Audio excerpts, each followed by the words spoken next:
Rahe-e-Iman.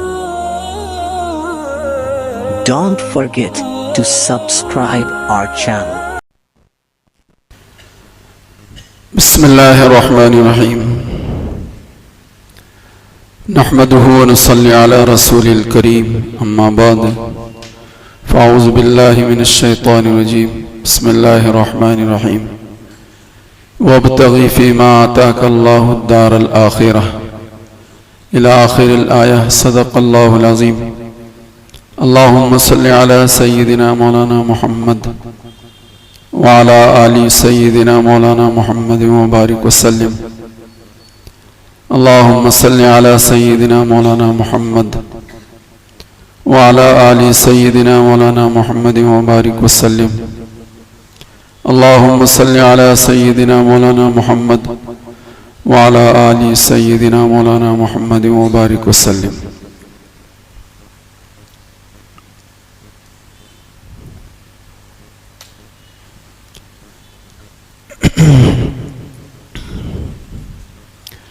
मौत व हयात का, दुनिया की तमाम छोटी बड़ी चीज़ों का, दुनिया व आखिरत का,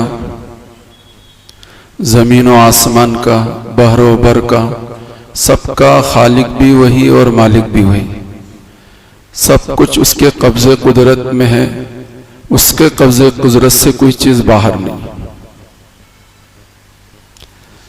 अगर कोई एक आध भी चीज उसके कब्जे कुदरत से बाहर हो तो उसे खुदा नहीं कहते। खुदा उसी जात और उसी हस्ती का नाम है जो चाहता है वो करता है। उसके चाहे बगैर न दुनिया में कुछ हुआ है, न हो रहा है, न होगा। उसी को खुदा कहते हैं, उसी को खुदा कहते हैं। अमीर भी वही बनाता है, गरीब भी वही बनाता है, लड़का भी वही देता है, लड़की भी वही देता है। सबब और बहाने के तौर पर इंसान कुछ कोशिश करता है, लेकिन इसका सबब के दर्जे में है, ये इसकी कोई हकीकत और कोई हैसियत नहीं है। असल तो अल्लाह की मशीयत है, अल्लाह का चाहना है, अल्लाह का इरादा है। वो किसी को मालदार बनाए तो दुनिया सारी मिलकर उसे फकीर नहीं बना सकती, और वो जिसको फकीर बना चाहे सारी दुनिया मिलकर उसे अमीर नहीं बना सकती। न दुनिया में कोई भी आज तक अपनी मेहनत और अपनी जिद्दोजहद, अपनी कोशिश और अपने कारोबार के बलबूते पर अमीर बना, और न ही कोई फकीर कुछ न जानने की वजह से फकीर बना। ऐसा नहीं है।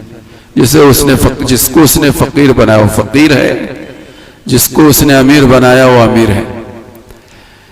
अगर ईमान वाला ये सोचता है कि ये मेरे कमाल की वजह से, मेरे फन की वजह से, मेरी कोशिश और रात दिन की मेहनत की वजह से मेरे पास से सरमाया इकट्ठा हुआ है, तो ये काफिराना सोच है। ये सोच काफिराना सोच है। उसमें और मोमिन में कोई फर्क नहीं। मोमिन की सोचे नहीं, मोमिन की सोचे नहीं। मोमिन तो हर वक्त ये सोचता है कि जो कुछ है मैं वो अल्लाह की मशीयत से हूं, अल्लाह के चाहने से हूं। इसमें मेरे कमाल को, मेरे इल्म को, मेरे फन को कोई दखल नहीं, कोई दखल नहीं।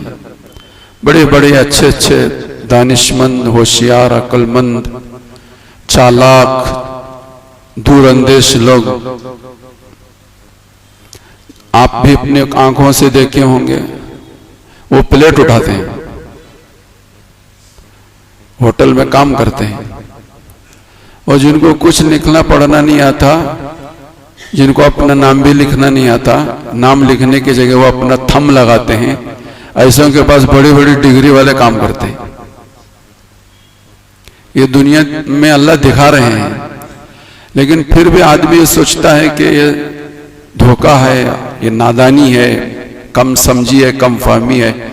आदमी थोड़ा कुछ काम करता है तो समझता है कि मैं सऊदी जाकर कमाया इसलिए ये घर बना, और मैंने ये डिग्री की इसलिए मैं अच्छे। हमारे मोहल्ले में हैं, हमारे मोहल्ले में ऐसे लोग हैं जो क्या कहते हैं, अच्छी अच्छी डिग्रियां उन्होंने हासिल की, लेकिन कभी इधर धक्का लगा रहे हैं, कभी उधर धक्का लगा रहे हैं। न दीन के रहे न दुनिया के रहे, न दीन के रहे न दुनिया के रहे। तो ये अल्लाह अपनी कुदरत दिखाते हैं, लेकिन बहुत कम लोगों को समझ में आता है कि ये सब कुछ करने धरने वाली जात अल्लाह की है। ये सब कुछ करने धरने वाली जात अल्लाह की है। ये कम लोगों को समझ में आता है। बहुत कम लोग हैं दुनिया में वो जो समझ लेते हैं। अल्लाह उन कम लोगों में मेरा और आपका शुमार कर दे, मेरा और आपका शुमार कर दे। तो कुरान करीम ने भी कहा वब्तगी फीमा आताक अल्लाहु दारल आखिरत, अल्लाह ने जो कुछ तुम्हें दिया है उसमें आखिरत को सामने रखो। ये कारून से कहा था, किससे?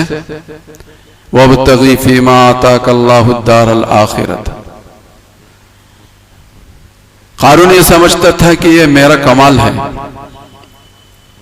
दुनिया का सबसे बड़ा खजाने वाला आदमी दुनिया में जो गुजरा है वो कारून। इन्न कारून कान मिन कौम मूसा फबगा अलैहिम व आतैनाहु मिनल कुनूज, माल भी दिया था और हसब और नसब भी बड़ा ऊंचा था उसके पास।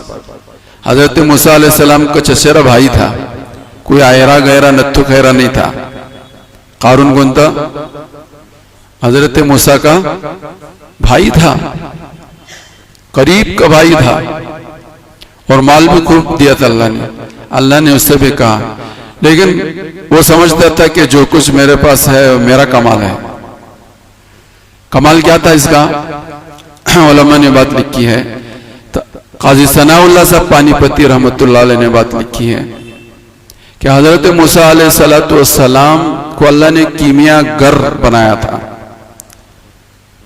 हजरत मूसा को ये फन दिया था, वक्त के नबी भी हैं और इतना बड़ा फन भी दिया था। कीमिया गर किसे कहते हैं?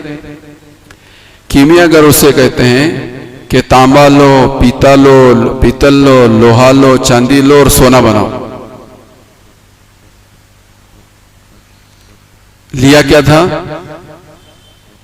लोहा लिया था और अपने फन से उसे सोना बना दिया। इसे कहते हैं कीमियागर। ये फन अल्लाह ने हजरत मूसा को दिया था, हजरत मूसा को दिया था। तो जो दुनिया में नबी आते थे, जो फन लाते थे, फन लेकर आते, वो फन भी तकसीम करते थे। सिर्फ दिन तकसीम नहीं करते थे, फन भी तकसीम करते थे। आज हम सब एक अपना फन किसी दूसरे को देने को तैयार नहीं।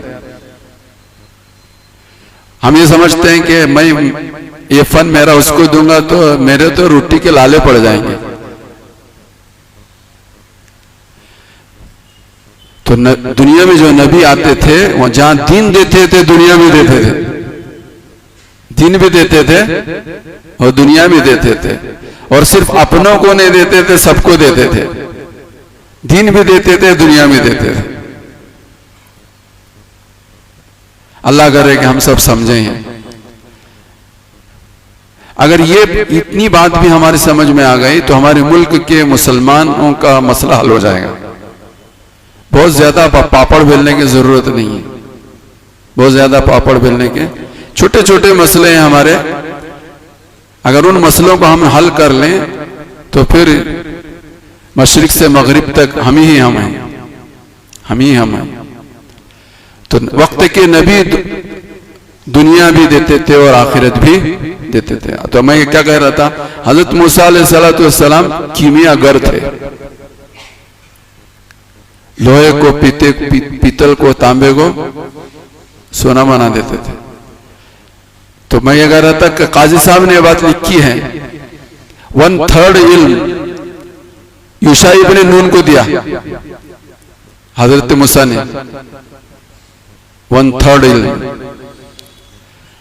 और 1/3 इल्म दूसरे को दिया, इब्ने यूका को दिया, कालिब इब्ने यूकना को दिया।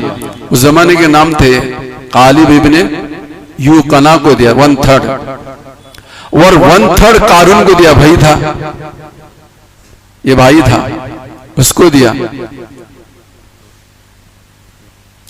लेकिन चालाकी की कारून ने, जो 1/3 यूशा इब्ने को न्यून को दिया था और कालिब इब्ने यूकना को दिया था, अपनी चालाकी से, होशियारी से वो सारा भी इल्म जो है कारून हासिल कर लिया। तो पूरा का पूरा इल्म जो है, कीमियागरी का इल्म किसके पास पहुंचा? हजरत मूसा से, इन दो वास्तों से, कारून के पास। तो कारून दुनिया में दुनिया का सबसे बड़ा साहिब सरवत, साहिब खजाना बन गया। लेकिन कामयाब नहीं हुआ, सारे खजाने के साथ उसको जमीन में दजा दिया। लोग इसको देखकर रश्क करते थे, काश कि हम भी इस जैसे होते, हम भी इस जैसे होते। वो अपनी पूरे शान और शौकत के साथ, लाओ लश्कर के साथ जो निकलता था, देखने वाले देखकर राल टपकाते थे कि काश कि हम भी ऐसे होते। और जिस दिन अल्लाह ने उसे उसके खजाने समेत जमीन में धंसा दिया, तो सब लोगों की आंख खुली। अच्छा हुआ कि हम उस जैसे न हुए, अच्छा हुआ कि हम उस जैसे न हुए। तो जो कुछ दुनिया में हो रहा है, हुआ और हो रहा है, होगा, वो सब अल्लाह के करने से हो रहा है और होगा। तो साहिब सरवत भी अल्लाह ही बनाते हैं और गरीब भी अल्लाह ही बनाते हैं। अल्लाह की किसमें हिकमत है, मसलियत है। मालदार को मालदार किसी हिकमत से बनाया, गरीब को गरीब किसी हिकमत से बनाया।